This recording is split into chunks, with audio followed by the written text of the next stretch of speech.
មកបងប្អូនញ៉ាំបបរគ្រឿងទាំងអស់គ្នាថ្ងៃនេះខ្ញុំបបរគ្រឿងជាមួយផ្សិតកាជូរក្រោយផ្ទះថ្ងៃមុនណមើលក្បាលវីដេអូអញ្ចឹងក៏តំណងដែរ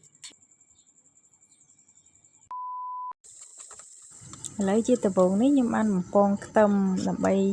ដួសខ្ទឹមចេញហើយនឹងឆាអង្ករពេលខ្ទឹមឆ្អិនក្រហមអញ្ចឹងទៅខ្ញុំក៏បានដួសទុកខ្លះហើយដើម្បីឆាអង្ករដើម្បីឲ្យវាឈ្ងុយ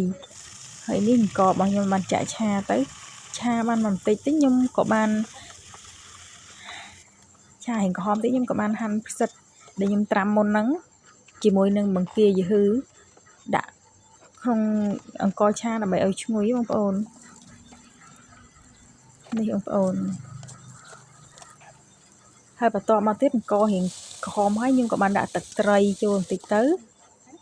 នេះបងប្អូនប៉ុណ្ណឹងខ្ញុំបានហើយខ្ញុំក៏បានដួសដាក់ចានដែកមួយទៅខ្ញុំក៏បានងាកមកបេះផ្សិតវិញម្ដងហើយក៏ដាក់ដាំទឹកចោលទៅហើយគ្រឿងផ្សំនេះមានប៉ុណ្ណឹងបងប្អូនហើយជាពិសេសគឺម្ទេសឆា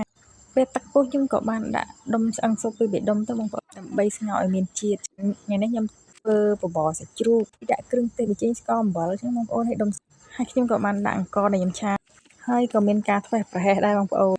ចាំបាត់ទៅហើយអំបិលបាត់ទៅហើយអំបិលបងប្អូនយើងគឺអំបិលបាត់ទៅហើយអំបិលរសជាតិប្រៃ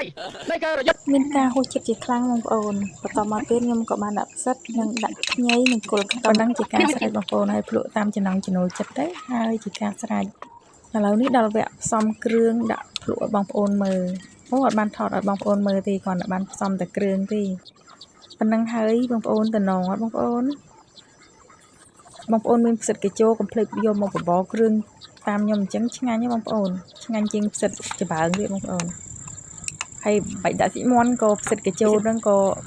រូបរាងវាដូចសាច់មាន់ដែរបងប្អូនហើយញ៉ាំទៅឆ្ងាញ់ម្យ៉ាងបងប្អូនអរគុណបងប្អូនដែលបានទស្សនាវីដេអូរបស់ខ្ញុំតាំងពីដើមរហូតដល់ចប់អរគុណ